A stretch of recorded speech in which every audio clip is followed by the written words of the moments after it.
A very good afternoon to all of you. Welcome back to my channel guys. Time हो रहा है 12:15, लेकिन मैं सुबह जल्दी की उठी हुई हूँ 8:30 बजे की नहीं 8:30 नहीं 9:30 बजे। हाँ 9:30 बजे उठी थी। आज मैं बहुत जल्दी नहीं उठी। 9:30 बजे उठ के मैंने राजमा बना लिए, थोड़े से चावल बना लिए, ये काम निपटा लिया। अभी नाश्ता करने लगी हूँ। 12:30 हो गए हैं। हस्बैंड को भेजकर थोड़ा ब्लॉगिंग करने में लग गई, थोड़ा सा व्लॉग एडिट करके अपलोड करने में लग गई। अब सैमी आ गया है नीचे, थोड़ा सा वो आरब के साथ 15-20 मिनट फ़ोन लेके खेलेगा मेरा, तो मैंने कहा चलो खेलो भी नाश्ता करके, अब फिर अपना पढ़ने बैठ जाना। टाइम से अब हिंदी का पेपर है, तो मुझे आज सच कोई टेंशन नहीं है हिंदी को लेकर। चिल्ला चिल्ला के ना मेरे गले की बैंड बच जाती है, बैंड। और H3N2 वायरस बहुत फैल रहा है, बी वेरी केयरफुल। मैंने अपने कल वाले ब्लॉग में भी आपको ये बताया है, तो ध्यान रखिए जितना हो सके। काढ़े वगैरह जो होते हैं ना घर में बनाए जाते हैं, अदरक का काढ़ा, दालचीनी पाउडर, अदरक, इलायची वगैरह डालकर वो थोड़ा गर्म करके पीजिए, that will be very good for health. और अभी मैं अपने लिए बनाने लगी हूँ पनीर का पराठा। राजमा चावल मेरे दोपहर के लिए बने पड़े, तो कोई टेंशन नहीं है। नाश्ता करने के बाद फिर मैं लगूंगी पनीर की भुर्जी और चाप बनाने में। तो चलिए बनाते हैं यम्मी टेस्टी पनीर का पराठा विद ठंडी ठंडी ठंडी ठंडी दही। गाइस नाश्ता हो गया मेरा। थोड़ा बड़ा लिखो, नहीं नाश्ता बड़ा नहीं हुआ, मैं सुबह टेस्ट में थोड़ा बड़ा लिख। तो नाश्ता हुआ है मेरा कोई 1:15 बजे, बहुत लेट, क्योंकि सुबह से ना मेरी कॉलिंग चल रही है बच्चों के साथ। उसको क्या बोलते हैं, कॉल सेंटर में जो जॉब करते हैं ना, सारा दिन कान पे फ़ोन लगा कर बात करते रहो, बस वैसे ही कुछ चल रहा था। तो अभी मैं दोपहर की और रात की तैयारी कर रही हूँ। दोपहर के लिए आज यूजुअल पनीर की भुर्जी जो मैंने बिल्कुल नहीं खानी, मेरे लिए राजमा चावल पड़े हैं जो मैंने सुबह बनाए हैं, और रात के लिए चापें बनानी है। ये 2 चीज़ें मैं बना के रख दूँ। इसके अलावा अगर मेरे हस्बैंड ने कुछ खाना होगा तो वो मैं देख लूँगी बाद में, बट अभी ये 3 चीज़ें हो जाएंगी। तो बनाना शुरू करते हैं। और पराठा मैंने खा लिया पनीर का, साथ में लस्सी पियांगे तुस्सी तेस्सी। हाँ क्या बात है, राइमिंग वर्ड राइट। तो बनाते हैं। चाप निकालूँ मैं फ्रिज में से, और फ्रोज़न पड़ी हुई है ना, तो फ्रोज़न ख़राब नहीं होती है। हाँ बिल्कुल क्लियर, फ्रोज़न ख़राब नहीं होती, तो इसलिए मैं ना स्टॉक करके रखती हूँ कि बाई चांस कभी भी इमरजेंसी में कुछ बनाना पड़ जाए तो हमारे फ्रिज में सब कुछ होना चाहिए। ये रही फ्रोज़न चाप, लेकिन मैं बहुत ज़्यादा नहीं बनाऊँगी क्योंकि ये लोग सिर्फ आज ही खाएंगे, और कल कोई इनको हाथ मुँह कुछ नहीं लगाएगा, तो ये आज ही बनेगी, और इतनी बनेगी कि रात को ही ख़त्म हो जाए। गाइस ये देखिए, ये वाली है ना SPT चाप, ये अच्छी चाप होती है और काफ़ी हैवी होती है। ये टमाटर मैं इतने सारे ले आई, गलती से एक थैली अंदर रख के आती हूँ। और ये बर्तन अभी आंटी आगे करेंगी, तो ये अपना साइड पे बिखरे पड़े हैं, बाकी स्लैब मेरे लिए खाली है काम करने के लिए। और ये बस बर्फ़ की ट्रे भर के रख देते हैं।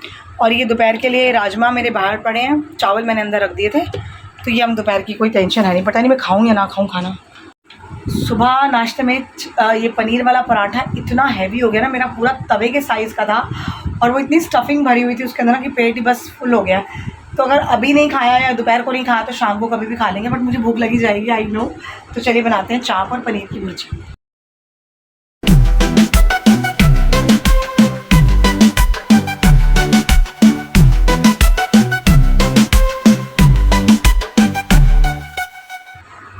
गाइस ये देखिए पनीर भुर्जी इज़ रेडी। ये सिर्फ आरफ के लिए, इसलिए मैंने एक ही टाइम की बनाई है। और चाप बनाते समय ना एक गड़बड़ हो गई। वो गड़बड़ ये हुई कि चाप फ्रोज़न थी, पानी में इतनी देर रखी है बट वो मेल्ट नहीं हो रही थी, तो मैंने पूरी विद स्टिक डाल दी है। अब मैं करूँगी क्या, मैं आपको बताती हूँ। मैं रात को जब इसको गर्म करूँगी ना गाइस, ओहो पूरी सक्कूबाई बनी हुई ऐसे। अब जब रात को मैं इसको गर्म करके दूंगी ना इन लोगों को, तो मैं उस समय स्टिक में से इसको काट लूँगी, क्योंकि अब ये मेल्ट हो गई है। गर्म होने के बाद, पकने के बाद ये पूरी मेल्ट हो गई है। तो अभी हम इसे ठंडा होने रख देते हैं, कुछ 1-1.5 घंटे तक ये बाहर रहेगी, और फिर 3-4 बजे तक इसे मैं फ्रिज में रख दूँगी, और रात को निकालूंगी और गर्म करने के टाइम पे इसे स्टिक से अलग कर देंगी। दिमाग ब्रेन, ये कॉमेडी विद मीनू चौहान चलती रहती है बीच बीच में। बच्चे मुझे कहते हैं अपना कॉमेडी चैनल खोल लो। मैंने कहा कोई बात नहीं, कॉमेडी चैनल तो मैं खोल लूँगी, साथ में जो गुत्थी और पलक वलक जो भी बन के आते हैं ना, वो सब तुम्हें ही बनाऊँगी, चिंता मत करो, साड़ियाँ पहना के। तो चलिए अभी खाना फटाफट समेटते हैं, रसोई समेटते हैं, सफाई में लगते हैं। और अभी 2-3 कॉल्स मेरी रह गई करने वाली बच्चों की, तो वो कॉल करके फिर झाड़ू पोछा निपटाते हैं। अभी ब्रूनो के डॉक्टर आए थे, जो डॉग्स के डॉक्टर हैं, डॉक्टर सोलंकी, बहुत अच्छे डॉक्टर हैं। ये हमारा वाला कुत्ता तो कहीं बाहर निकलता नहीं है ना, सीढ़ी से भी नहीं उतरता, तो बेचारे घर ही आ जाते हैं, बहुत अच्छे हैं। तो इसको आज जो वैक्सीन में इंजेक्शन लगे हैं, एक रेबीज़ का, एक पार्वो और डिस्टेम्पर, और एक क्या था, कोविड, ये 4 इसको वैक्सीन लगे हैं, और प्लस इसकी डीवॉर्मिंग हो गई है।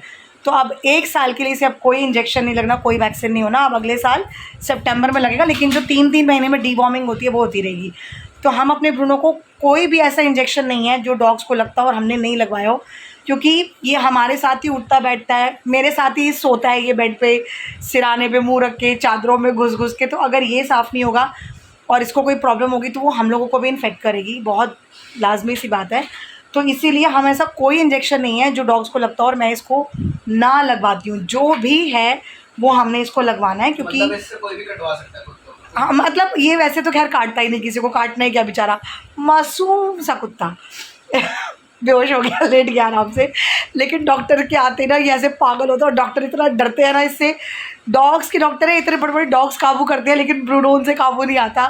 फाइनली इसको वैक्सीन लग गया, तो अब चलो। हाँ, हिम्मत वाला खतरनाक कुत्ता, छोटा सा है, पौवा सा, लेकिन बहुत खतरनाक है और बच्चों के साथ बहुत फ्रेंडली रहता है। ट्यूशन के बच्चे इसके साथ इतना खेलते हैं प्यार से, बहुत मस्ती करता है, सबका काम हो जाता है। तो चलिए अभी मैं थोड़ी सी चाय बना लूँ, क्योंकि मैंने नाश्ते में चाय नहीं पी थी, मैंने लस्सी बनाई थी, मीठी लस्सी, वो भी थी।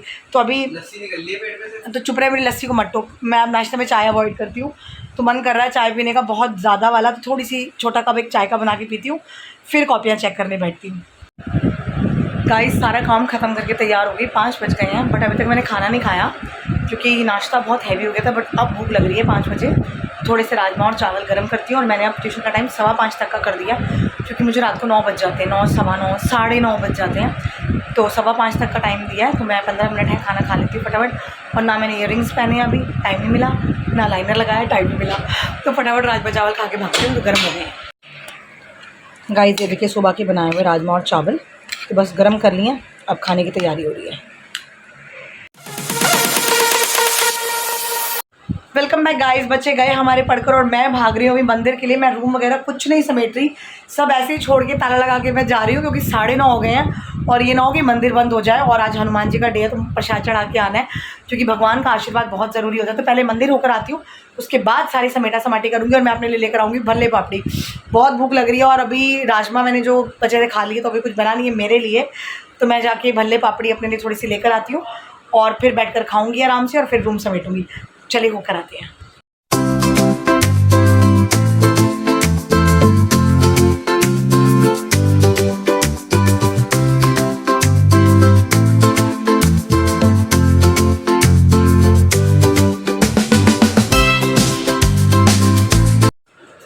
गाइस मंदिर से हुआ ही और भल्ले पापड़ी मैंने अपने लिए पैक करा ली। मेरे हस्बैंड मना कर रहे थे, कह रहे मैं नहीं खाऊंगा। मैं कहा भाई तुमने नहीं खानी तो कोई बात नहीं, मैं तो ले आऊँ अपने लिए। ये रही भल्ले पापड़ी, जितनी खाएगी खाऊंगी, बाकी फ्रिज में रख दूँगी, कल दिन में खा लूँगी। भल्ले पापड़ी या दही भल्ले ठंडे बहुत स्वाद लगते हैं। तो पहले थोड़ा सा पानी पी लूँ, फिर आराम से बैठ के खाती हूँ, फिर लगती हूँ रसोई में। गाइस ये देखिए दिखने में मसाले वाले लग रहे हैं ना, बट ये मीठी चटनी, नमक और जीरा पाउडर है और कुछ नहीं डलवाया मैंने इसमें। तो अब ये मैं खा लेती हूँ। आई एम सो बैड वाली हंग्री। गाइस मैं इतनी भुक्खड़ हो रही थी ना, मुझे लग रहा था कि मैं थोड़ा सा दही भल्ले वगैरह छोड़ दूँगी, बट सारा खा गई मैं, इतनी भूख लग रही थी। अब छुट्टी होगी, 10:30 बज गए हैं और अब मैंने पूरा डब्बा भर के दही भल्ले खा लिए, तो अब तो मतलब ही नहीं कुछ खाया जाए। तो बस अब ये है कि चेंज कर लेती हूँ कपड़े, आरव आने वाला है, तो रोटी वोटी बनानी है इसके लिए भी, अब मेरे हस्बैंड के लिए भी, ब्रूनो के लिए भी। तो बस डब्बा समेटते हैं। डकार आ गया, जान में जान आ गई वाकई। जब तक खाना ना मिले ना राहत नहीं मिलती, इसीलिए मैंने 5 बजे खाया था कि 5 से 10, सवा 10 बजे तक तो मैं बिल्कुल उठी ही नहीं, कुछ भी नहीं खाया। तो 5-6 घंटे मेरे आराम से निकल गए। यही करूँगी, नाश्ता थोड़ा लेट और लंच कुछ 4:45, 4:30 बजे तक, ताकि इस टाइम तक अब जाके भूख लगे। ये देखिए गाइस पूरा डब्बा जो ऊपर तक भरा था खाली हो गया, बस ये 2-4 चम्मच रह गए, ये भी मैं अभी चट कर जाऊँगी।